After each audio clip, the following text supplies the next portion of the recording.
வாலிப தம்பிங்க தங்கச்சிங்க கொஞ்சம் நினைத்து கொள்ளுங்க, இந்த மொபைலில் வச்சிருக்கிறீங்க பாருங்க ஆப்பு, தேவையில்லாத வைக்காதீங்க. தேவையில்லாத சிலருடைய மொபைலில் வந்து இந்த ரம்மி விளையாட்டு ஆப்பை வந்து டவுன்லோட் பண்ணி வச்சிருக்காங்க. ரம்மி விளையாட்டு உங்களுக்கு எதுக்கு? ஒரு ஆண்டவருடைய பிள்ளை ரம்மி விளையாட்டு விளையாடலாமா? அது சூதாட்டம் அல்லவா? அந்த சூதாட்டத்தில் எப்படி கலந்துக்கலாம் நீங்க? ரொம்ப தப்பு, ரொம்ப தப்பு.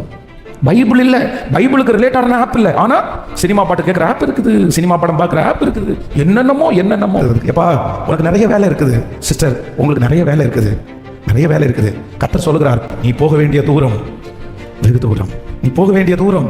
பிரதர், உங்களுடைய சம்பாத்தியம் ரொம்ப பெருசு, ஆண்டவர் உங்களை ரொம்ப பெரிய அளவில் கொண்டு போகிறது கர்த்தர் எதிர்பார்க்கிறார். கர்த்தர் எதிர்பார்க்கிறார். இந்த மாதிரி டைம் வேஸ்ட் பண்றதுக்கு ஆண்டவர் உங்களை அழைக்கல, இந்த மாதிரி உட்கார்றதுக்கு ஆண்டவர் உங்களை அழைக்கல. உங்களை சுற்றி ஆயிரக்கணக்கான வேலைகளை கர்த்தர் வைத்திருக்கிறார், உங்களை சுற்றி ஆயிரக்கணக்கான பொறுப்புகளை ஆண்டவர் வைத்திருக்கிறார். உங்களை கொண்டு ஆண்டவர் பெரிய எழுப்புதலை கர்த்தர் செய்ய போறாரு. நஷ்டம் வந்துச்சுன்னு நினைக்காதீங்க, தோல்வின்னு நினைக்காதீங்க. ஏன் தோல்வி? ஏன் நஷ்டம்? ஏன் நஷ்டம்? உலகத்துல இருக்கிறவங்க பாருங்க எவ்வளவு ஞானமா இருக்கிறான் பாருங்க.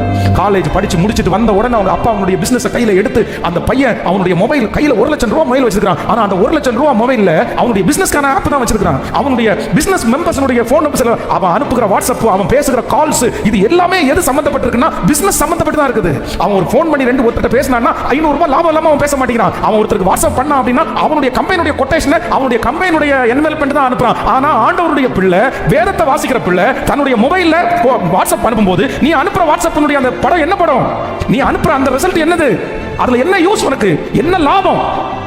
நீ போஸ்ட் பண்ற அந்த போஸ்ட்ல என்ன லாபம்? உலகத்துல இருக்கிற மனுஷன் இன்ஸ்டாகிராம்ல ஒரு போஸ்ட் போட்டுட்டு அவன் போடுற போஸ்ட் என்ன அப்படின்னா அவனுடைய ஃபியூச்சரை போடுறான், அவனுடைய பிசினஸ் போடுறான். ஆனா நம்ம நிறைய பேர் தேவையில்லாத ஏதோ ஒரு போட்டோ போட்டு நம்மளே போட்டோ பிடிச்சிட்டு எத்தனை லைக் வரும், எத்தனை கமெண்ட்ஸ் வருதுன்னு பார்த்தா அதனால என்ன பிரயோஜனம் உனக்கு?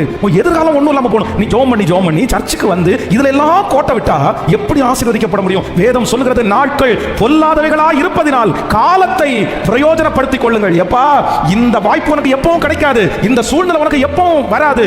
திறவுண்ட வாசல் அடைக்கப்படுறதுக்கு முன்னாடி, உனக்கு கொடுக்கப்படுகிற வாய்ப்புகள் மூடுகிறதுக்கு முன்னாடி யார் முன்னாடி போறாங்களோ அவங்களை கர்த்தர் ஆசீர்வதித்து விடுதலை கொடுக்கிறதுக்கு வல்லவராக இருக்கிறார்.